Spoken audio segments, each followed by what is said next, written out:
Soul Land 2 Chapter 493.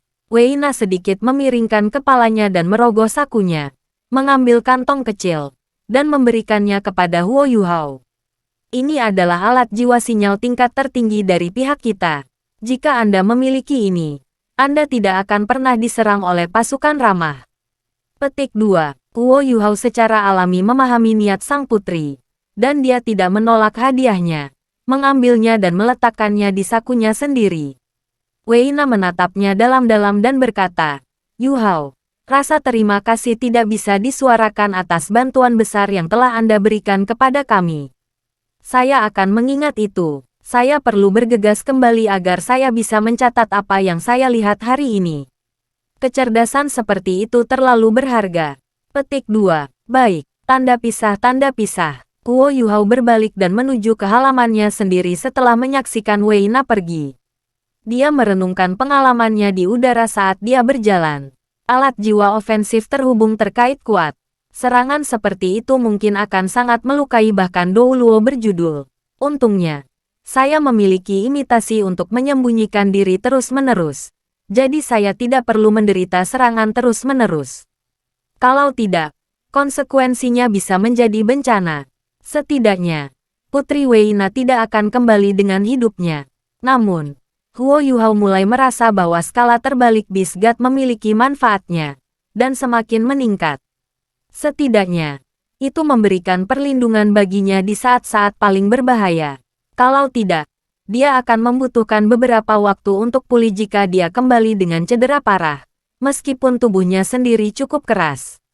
Apa yang dapat kita lakukan untuk menemukan guru Xiaoya? Kamsun Moon Empire seperti pelat logam. Itu terlalu sulit. Huo Yuhao kembali ke kamarnya dengan pertanyaan-pertanyaan itu, dan melepaskan baju luarnya saat dia menyilangkan kakinya dan bermeditasi. Tanda pisah tanda pisah. Huo Yuhao melaporkan hasil penyelidikannya kepada Penatua Song dan Yan Shaoze saat fajar. Namun, dia tidak menyebutkan bahwa Putri Wei Na pergi bersamanya, dan hanya mengatakan kepada mereka bahwa dia menemukan serangan alat jiwa yang terkait dan menghindarinya sebelum dia bergegas kembali. Wajah semua orang menjadi serius ketika mereka mendengar deskripsi Huo Yuhao. Penatua Song merendahkan suaranya dan berkata, "Mengapa saya tidak menemani Anda malam ini? Serangan itu sangat kuat, tetapi saya seharusnya tidak memiliki masalah melindungi Anda." Petik 2. Huo Yuhao berpikir sejenak dan berkata, "Itu sempurna. Tetapi, Penatua Song, ada hal lain yang ingin saya lakukan." Petik 2. Penatua Song melirik Huo Yuhao dengan bingung.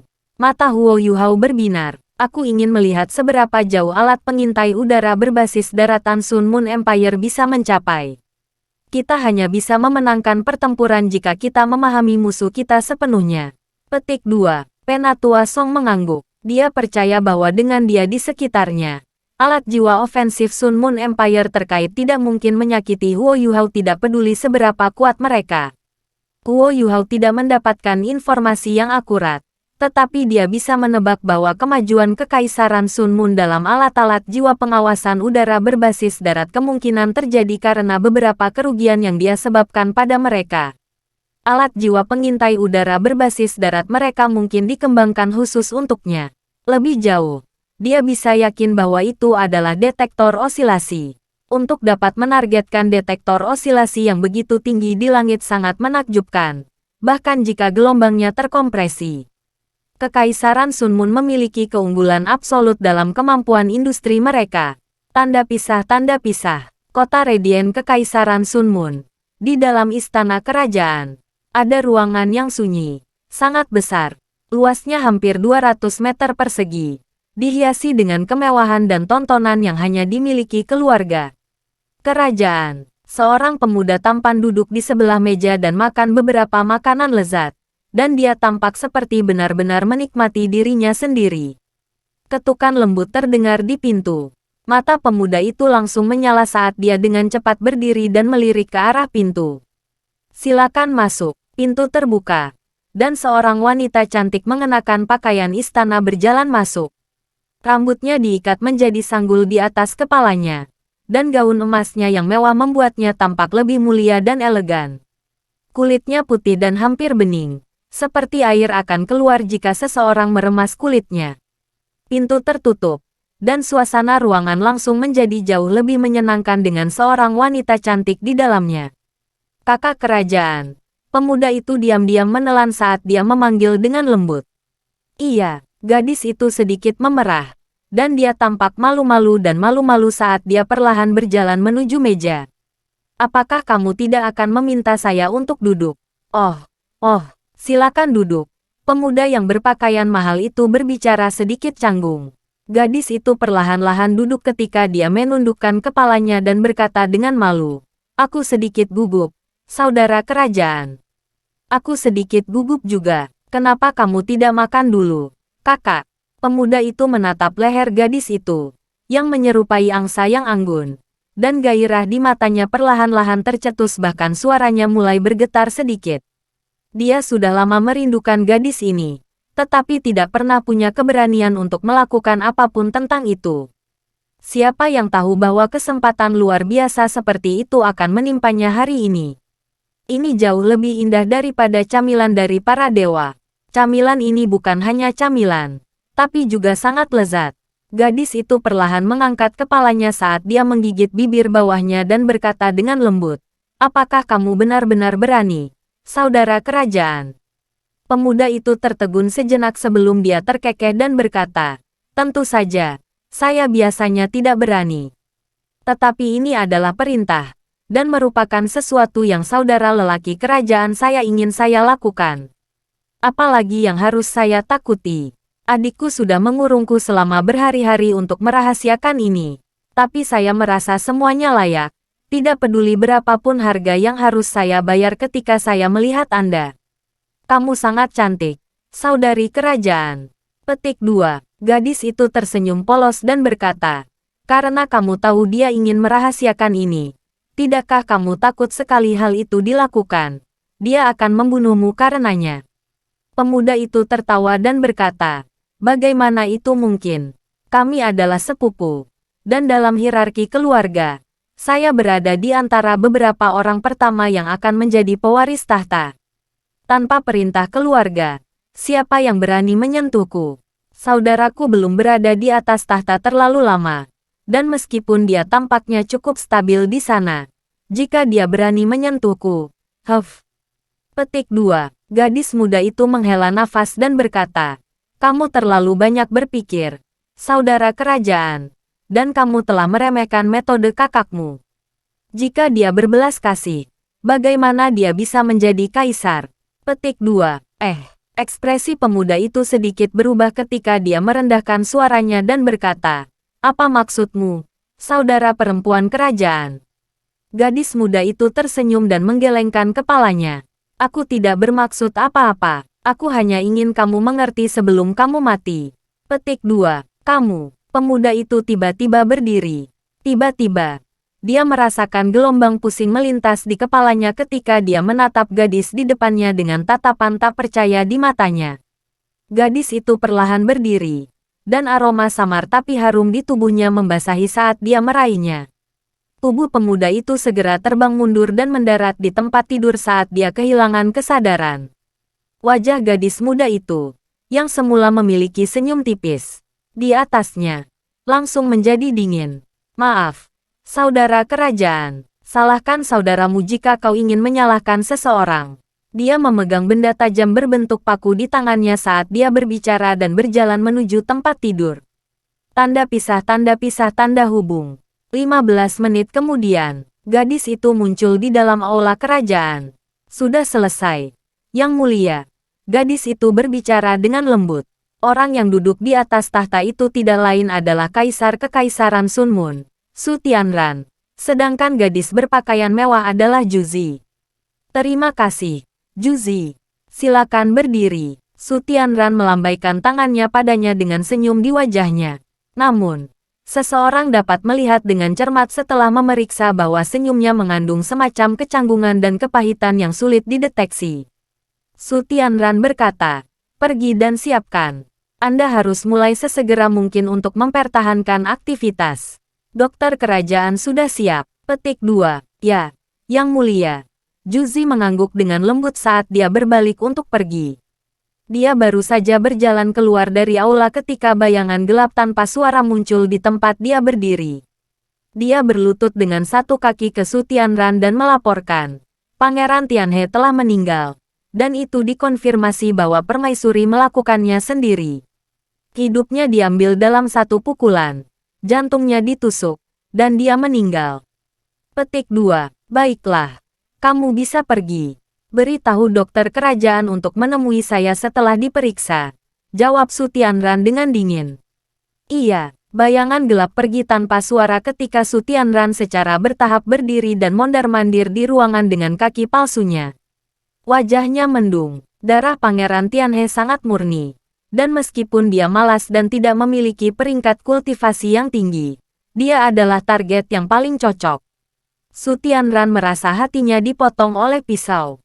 Meskipun dia selalu memperlakukan Juzi sebagai salah satu bidak catur terpentingnya, mereka telah menghabiskan waktu bertahun-tahun bersama. Jadi bagaimana mungkin dia tidak mengembangkan perasaan padanya? Namun, dia tidak bisa melakukan apa yang bisa dilakukan pria normal, dan keluarga kerajaan membutuhkan ahli waris. Jadi, dia harus menyusun rencana licik seperti itu. Juzi tidak perlu melakukan kontak fisik dengan Pangeran Tianhe, bahkan jika dia menginginkan keturunannya. Itu bisa dicapai dengan teknologi Kekaisaran Matahari Bulan. Yang lucu adalah bahwa Pangeran Tianhe berpikir dia telah mengambil keuntungan. Kematiannya oleh tangan Juzi juga atas perintah Su Tianran. Alasan mengapa Su Tianran memilih untuk melakukan ini adalah sederhana. Juzi tidak bisa kembali begitu dia membunuh Pangeran Tianhe. Karena hidupnya akan berakhir jika berita ini disebarkan. Pada saat yang sama, Pangeran Tianhe akan menjadi ayah pewaris masa depan jika dia mengambil keturunannya. Bagaimana mungkin Su Tianran membiarkan orang seperti itu hidup di dunia? Dia tidak akan takut pada Juzi mengatakan pada putra mahkota apapun di masa depan jika dia mati di tangannya. Pada saat yang sama, ini adalah ukuran untuk mengikat Juzi bahkan lebih dekat dengan dirinya sendiri. Su Tianran tahu bahwa tindakannya sangat egois dan sangat kejam. Dan itu terutama berlaku untuk Juzi, yang selalu setia kepadanya. Namun, dia tidak bisa beristirahat karena tidak melakukan semua ini. Dia adalah salah satu karakter paling ambisius dan kejam pada masanya. Dan dia tidak akan pernah membiarkan apapun lepas dari genggamannya. Saya akan memberi kompensasi Juzi perlahan di masa depan. Tapi sebelum itu, mata Su Tianran berkedip dingin saat pikirannya berhenti di sana. Tidak butuh waktu lama sebelum seorang dokter kerajaan tua berjalan masuk dari luar dan berlutut di depan Su Tianran. Bagaimana itu? Su Tianran bertanya dengan dingin.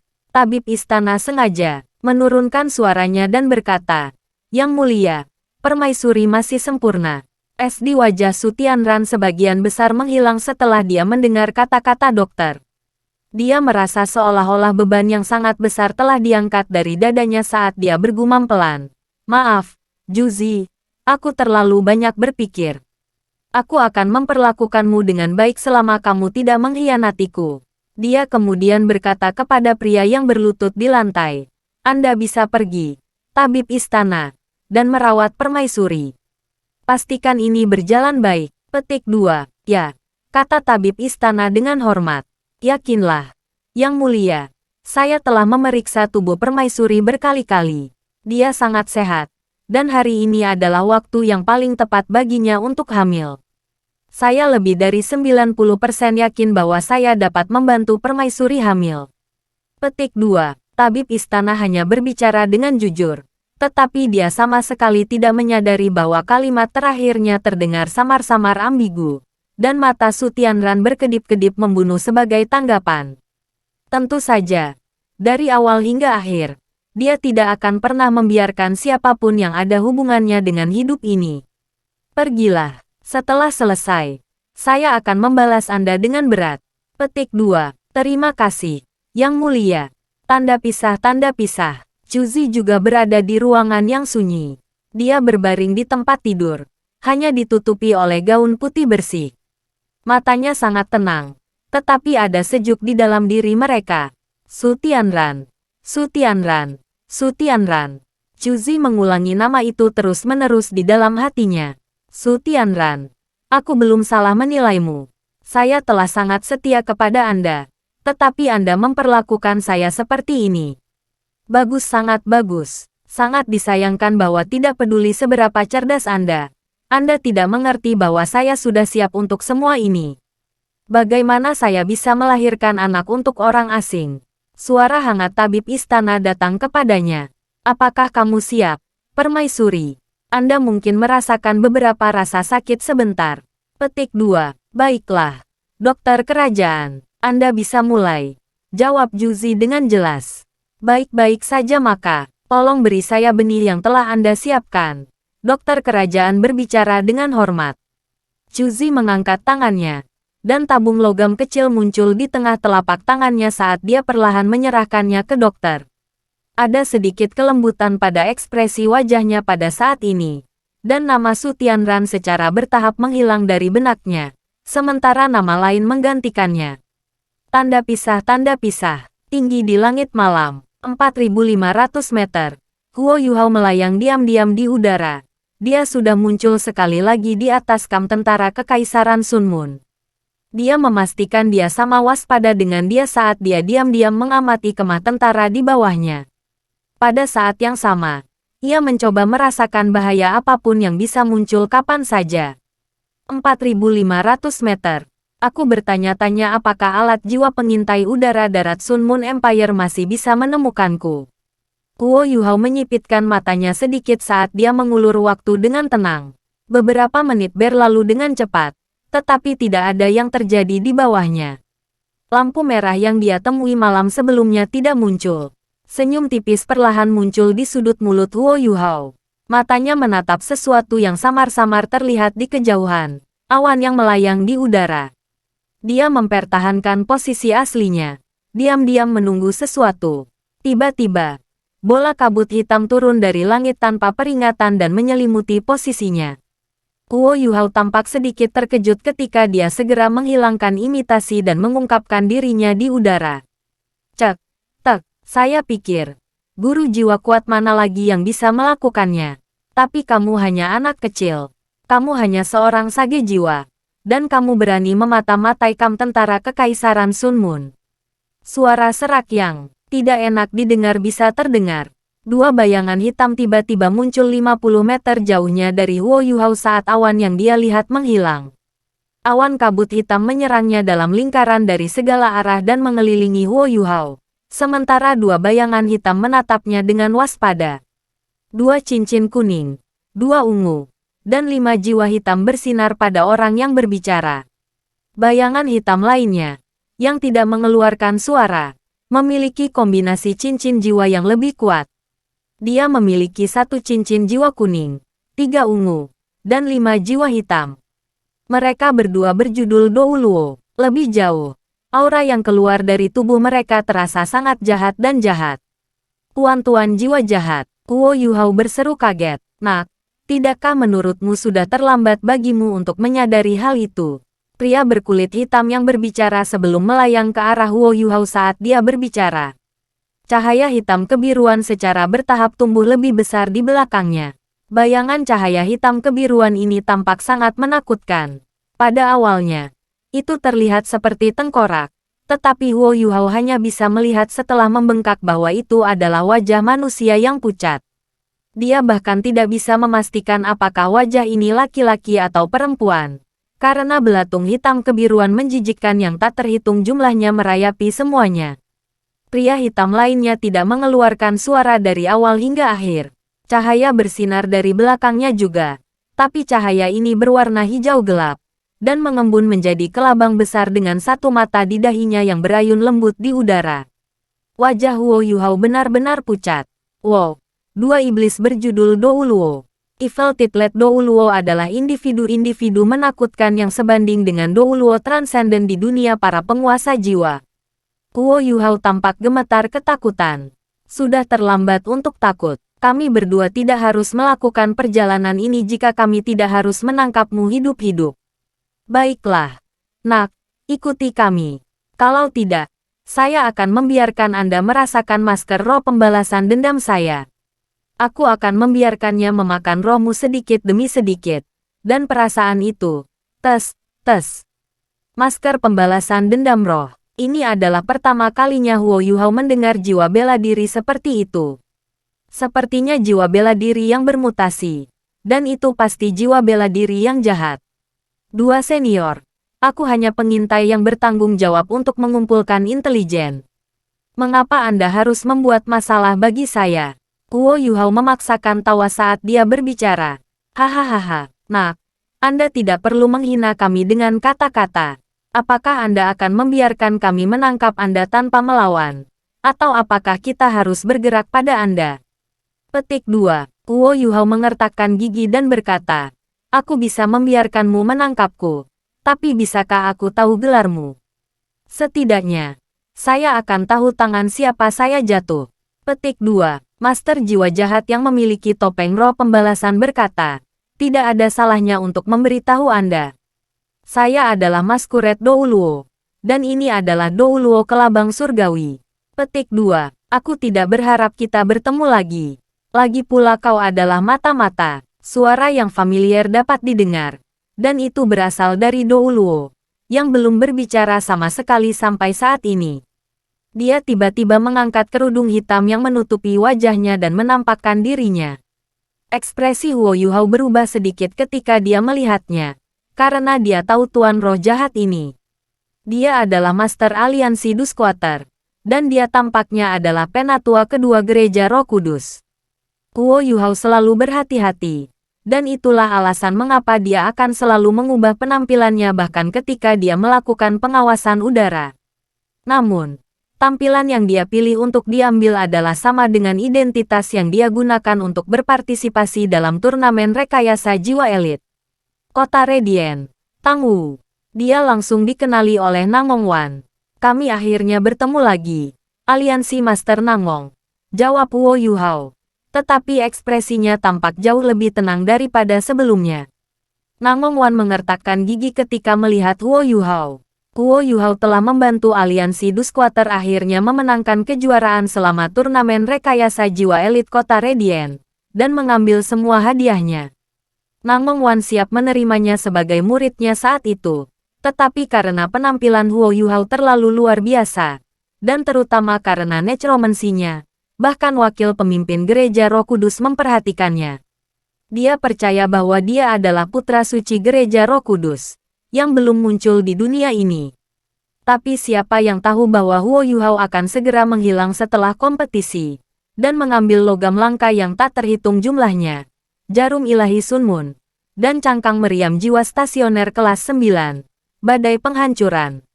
Jarum ilahi Sun Moon masih baik-baik saja, seperti Starsky Douluo. Ye Yulin telah mengeluarkannya. Namun, itu tidak mudah bagi Gereja Roh Kudus untuk mendapatkan badai penghancuran. Dan niat awalnya adalah untuk mendesak para insinyur jiwa untuk berupaya dalam kompetisi. Tapi Huo Yuhao menghilang ke udara selama kekacauan ledakan besar itu, tanpa jejak. Setelah ledakan besar itu, Nangong Wan berusaha keras untuk menemukannya. Tetapi bagaimana ia bisa menemukan Tang Wu? Sekarang dia telah bertemu Huo Yuhao sekali lagi hari ini. Nangong Wan dapat mengetahui dari mana dia muncul bahwa dia adalah seorang mata-mata. Selanjutnya, dia adalah mata-mata kekaisaran jiwa surgawi. Bagaimana mungkin dia tidak marah? Wakil pemimpin memarahi dia karena tidak dapat menemukan Huo Yuhao. Ya, sudah lama. Haruskah aku memanggilmu Tang Wu? Atau dengan nama lain? Nangong Wan berkata dengan dingin. Huo Yuhao tersenyum polos dan berkata, kamu bisa memanggilku Tang Wu. Tentu saja, dia tidak akan sebodoh itu untuk mengungkapkan identitasnya. Selain itu, dia bukan hanya insinyur jiwa ketika dia bertemu Nangong Wan saat itu. Dia juga menampilkan dirinya sebagai ahli nujum. Baiklah, Tang Wu, saya ingin melihat bagaimana Anda dapat melarikan diri kali ini. Nangong Wan berkata dengan dingin.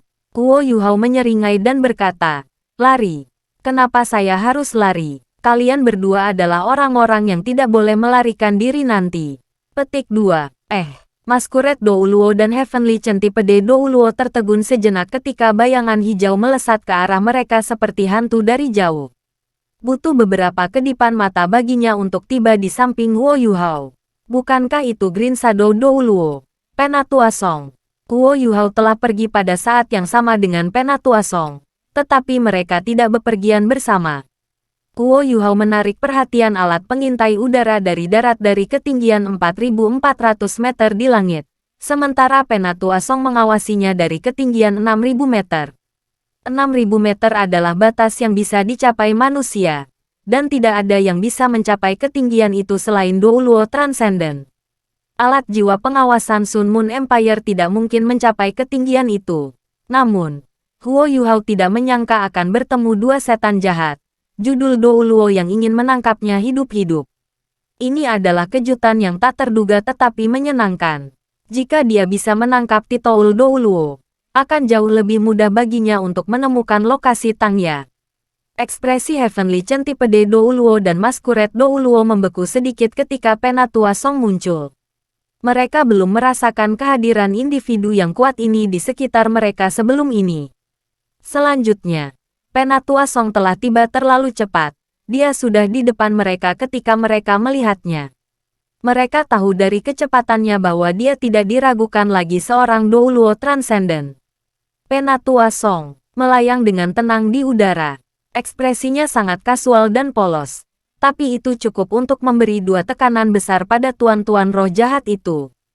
Tidak bisa merasakan aura lawan mereka adalah yang paling menakutkan bagi individu yang diberi gelar Douluo.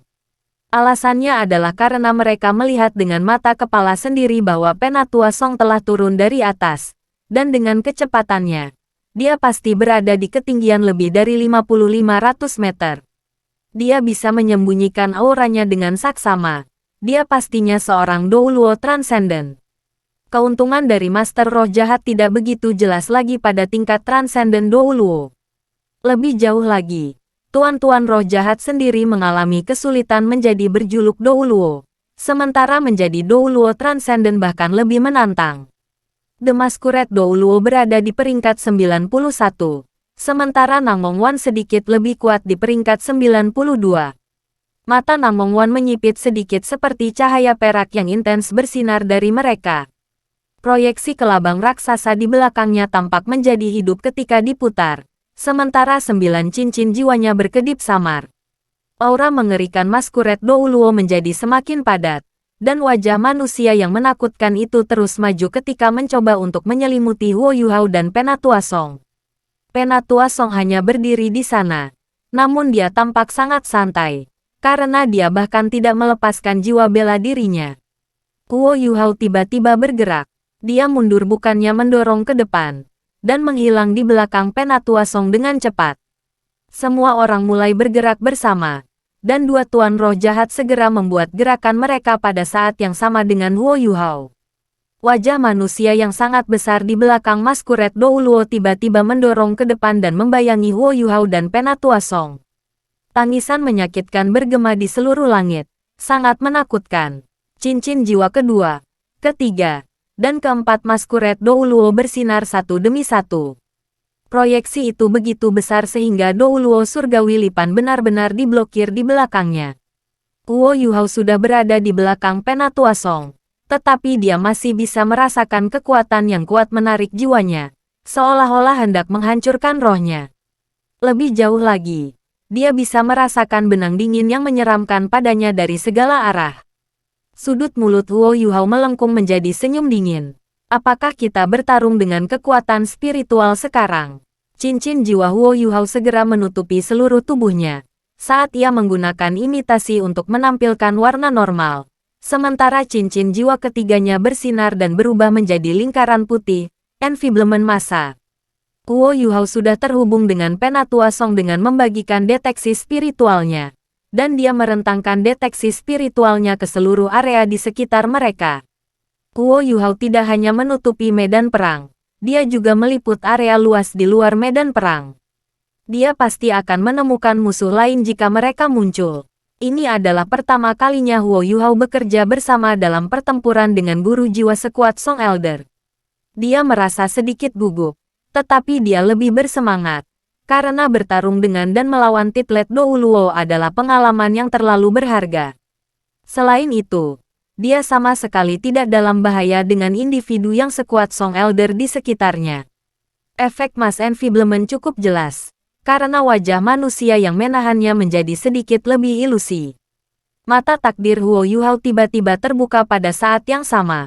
Namun, Tuan-Tuan roh jahat tidak bisa melihat apa yang dia lakukan karena Penatua Song berdiri di depannya. Mata takdir mawar emas segera menjadi persilangan antara hitam dan putih. Begitu dalam sehingga menyerupai langit berbintang yang jauh ketika aura takdir yang luar biasa meresap ke udara. Cincin jiwa ke-6, Huo Yuhao tiba-tiba berkedip. Kedua tuan roh jahat tidak bisa merasakan apa yang Huo Yuhao lakukan. Tetapi indera Penatua Song sangat tertarik. Dia bisa merasakan semacam cahaya yang menembus punggungnya ketika mata takdir Huo Yuhao mulai berubah warna. Dan gelombang yang aneh itu bahkan membuatnya merasakan bahaya. Itu bukan kekuatan jiwa. Juga bukan kekuatan spiritual. Itu adalah kekuatan yang tidak diketahui bagi Penatua Song. Sama seperti yang dirasakan oleh dua tuan jiwa jahat tentangnya. Ketidakpastian adalah hal yang paling menakutkan bagi orang-orang sekuat dirinya. Pertempuran meletus dalam hitungan detik. Enfeeblement massal Huo Yuhao baru saja berlaku ketika wajah manusia tiba di hadapan Penatua Song.